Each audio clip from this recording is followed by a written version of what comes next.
Vores System Management afdeling, den er bygget op af 16 systemer. Et system kunne være en kedel, det kunne være en turbine, og det kunne være gasturbinen, som jeg er ansvarlig for. Mit ansvar betyder, at jeg står for, at de lokale teknikere og specialister vedligeholder anlægget korrekt.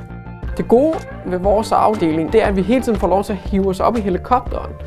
Og i System Management holder vi Plant Status Reviews, hvor vi sætter os med de helt rigtige specialister, og med de helt rigtige håndværkere og de helt rigtige driftfolk. Det er dem, der har fingeren på pulsen og kan melde tilbage til os, hvor er udfordringerne, og hvor kunne de godt tænke sig, at vi investerede nogle penge fremadrettet.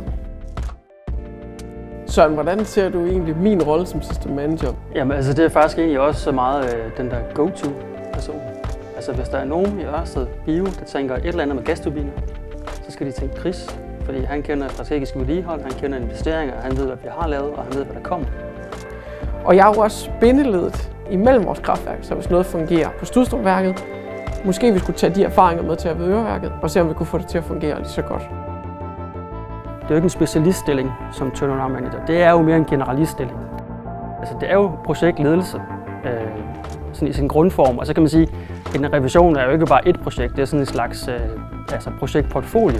Forsøger ligesom at komme omkring det, vi kalder revisioner og sommernedlukninger på vores kraftværker.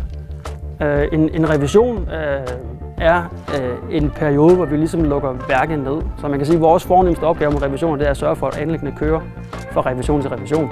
Så det er sådan set en bred vifte af planlægning og udførsel og evaluering. Hvordan tror du, at min rolle som turnaround manager egentlig ser ud? Du er den, der har det store overblik og prøver at bryde siloerne ned imellem vores afdelinger. I bund og grund så laver vi jo strøm, og vi laver varme til vores kunder.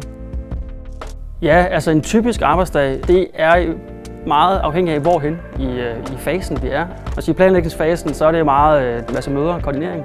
Hvis vi er i udførselsfasen, så er det meget mere on-site ude på anlægget. Så der er lidt mere tryk på de der perioder, hvor vi har revisioner. Hvor spiller vi hinanden gode? Jeg synes, det er enormt stærkt, at vi sidder i samme team. Kommandovejen over til dig er også meget kort, så dermed så bliver det ikke så procestungt. Så gør vi jo noget aktivt for at mødes, og så prioriterer vi også de her ture, hvor der selvfølgelig er noget fagligt, men også i den grad noget hygge.